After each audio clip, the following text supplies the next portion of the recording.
The fourth and final phase for the process of creating a culture of evangelism is the encourage phase.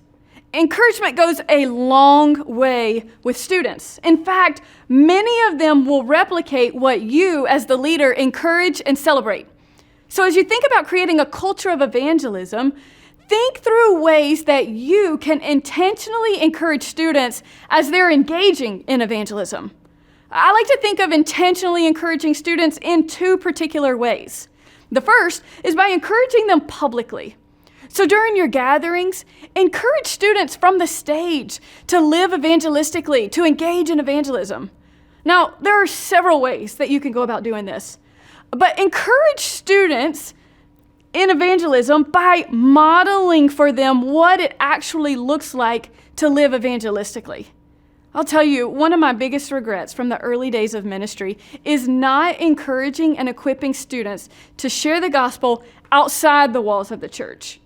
Now, we encouraged them to invite and bring friends to gatherings because we knew that they would hear the gospel. But we didn't do a good job of encouraging them to go and share the gospel where they went to school or on their sports teams or where they worked. And I just remember the Lord convicting me personally and just saying, Catherine, the reason you aren't encouraging students to have gospel conversations outside the walls of the church is because you yourself aren't doing it.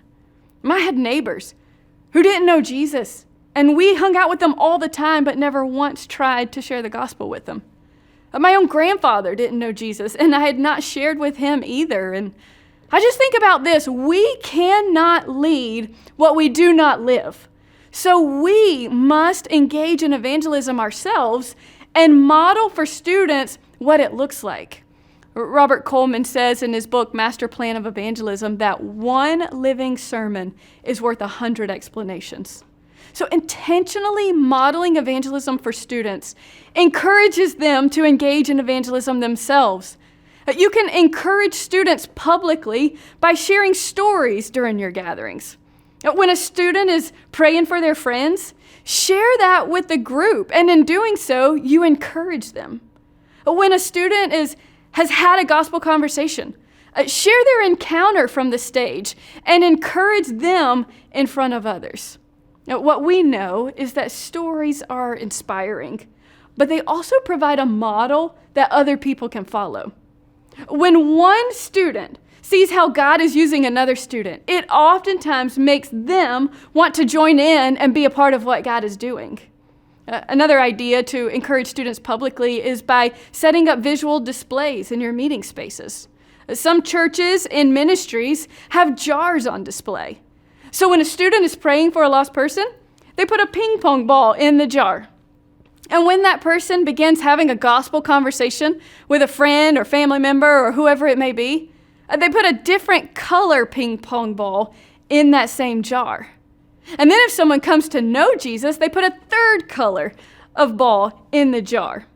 You see, these types of visuals keep the mission of sharing the hope of the gospel in front of students. But they also encourage students along the journey because they can see the progress that's taken place along the way. So encourage students publicly. But secondly, encourage them personally. 1 Thessalonians chapter 5, verse 11 says, "Therefore, encourage one another and build each other up, just as in fact you are doing." You see, encouragement builds students up, and it gives them the motivation that they need to help them persevere in going about sharing the gospel. You, as a leader, can encourage students personally through a word of affirmation. You can encourage them personally by praying with them and for them. And you can encourage them personally by letting them know that they aren't alone in this journey. You see, not only are you championing them along the way, but Jesus himself has promised to never leave them or forsake them. My husband Chris and I were talking to someone recently who said, I've listened to you guys talk for quite a while about engaging people with the gospel, but I never thought I could do it. I thought it was for the professional Christians.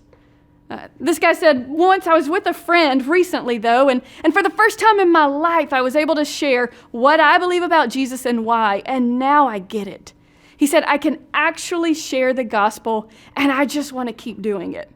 You see, students need to know that there is no such thing as professional Christians. There are only obedient Christians. And so here's what we see happening. If a student gets a taste of what it's like to share the hope of the gospel and what it's like to lead someone to faith in Jesus, they say that there's nothing else that they would rather be a part of. It ignites this fire in their heart. It gives them a burden for lost people, and they want to be a part of what God is doing in the lives of those people as he changes hearts and eternities. You see, it ignites a fire for them to live out their purpose of knowing Jesus and making Jesus known. And you, as a leader, have an incredible opportunity to encourage students to pray for those who don't know Jesus and to share the hope of the gospel with those people. And you get to encourage them to then watch Jesus do what only he can do.